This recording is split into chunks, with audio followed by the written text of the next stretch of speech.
Hi നമസ്കാരം, ഞാൻ മേമലക്കാരൻ ബൈജു. പ്രിയമുള്ളവരെ, ഞാനിപ്പം വളരെ ഇമ്പോർട്ടൻ്റ് ആയിട്ടുള്ള കേസിട്ട് പറയണ്ടേ. ഞാനിപ്പോൾ കുട്ടിക്കാൻ വന്നിട്ട് പുള്ളി വരെ പോകാണ്ട് നിൽക്കുകയാണ്. പെട്രോൾ അടിക്കാമെന്ന് വിചാരിച്ചു, പക്ഷേ ഇവിടെ ഒന്നും പമ്പില്ല. അപ്പോൾ അനേക ആൾക്കാർക്കും യാത്രയിൽക്കിടയിൽ പമ്പ് ചോദിച്ചുകൊണ്ട് പോയിട്ട് വണ്ടി പമ്പിൻ്റെ അടുത്ത് നിൽക്കുക. ഞാൻ എന്നാ ചെയ്യണമെന്ന് പറഞ്ഞ് നോക്കിയിരിക്കും. കാരണം ഞാനൊരു പരിപാടിക്ക് പോകാൻ ഉദ്ദേശിച്ചു വന്നതാണ്, ചെണ്ടകുളത്തിൽ. പക്ഷേ ഇത് എൻ്റെ മാത്രമല്ല, ഈ വരുന്ന ഒട്ടനവധി വാഹനക്കാർക്ക്. കാരണം ഇവിടെ ഈ കുട്ടിക്കാൻ എന്ന് പറയുമ്പോൾ എല്ലാവർക്കും ഒരു സെൻ്ററാണ്.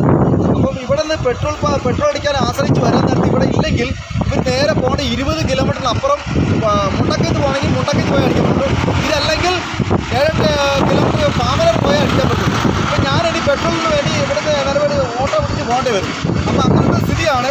യാതൊരായിരിക്കും ഞങ്ങളെ പോലെ ഈ വാഹന യാത്രക്കാർക്ക് ഈ പെട്രോൾ പമ്പ് എന്ന് പറയുമ്പോൾ അത്യാവശ്യമായിട്ടുള്ള ഘടകമാണ്. അപ്പോൾ അതുകൊണ്ട് ഇത് ബന്ധപ്പെട്ടവർ, ഉത്തരവാദിത്തപ്പെട്ടവർ ഇതിന് തക്കതായിട്ടുള്ള നടപടി അല്ലെങ്കിൽ വേണ്ട തീരുമാനങ്ങൾ ഉണ്ടാക്കി ഇതേപോലെ സാധാരണപ്പെട്ട ജനങ്ങൾക്ക് ഒരു ഉപകാരമായി തീരുവാണെങ്കിൽ വളരെ ഉപകാരമായിരിക്കും.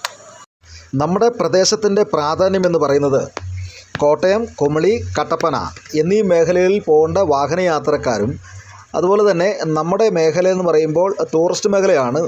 അനവധി വിനോദസഞ്ചാരികളും ഇതിലേക്കൂടെ കടന്നു വരുന്നു.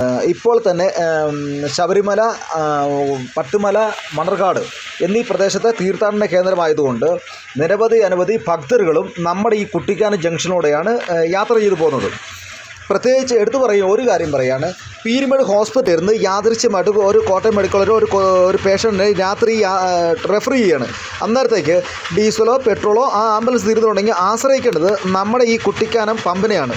അപ്പം ഞങ്ങളുടെ നിസ്സഹായാവസ്ഥ മനസ്സിലാക്കി പമ്പിൻ്റെ ഉടമ 24 മണിക്കൂറും ഈ പമ്പ് പ്രവർത്തിക്കുകയാണെങ്കിൽ ജനങ്ങൾക്കും വാഹനയാത്രക്കാർക്കും ഉപകാരപ്രദമായിരിക്കുമെന്നാണ് ഈ വീഡിയോയിലൂടെ ഞാൻ സൂചിപ്പിക്കുന്നത്.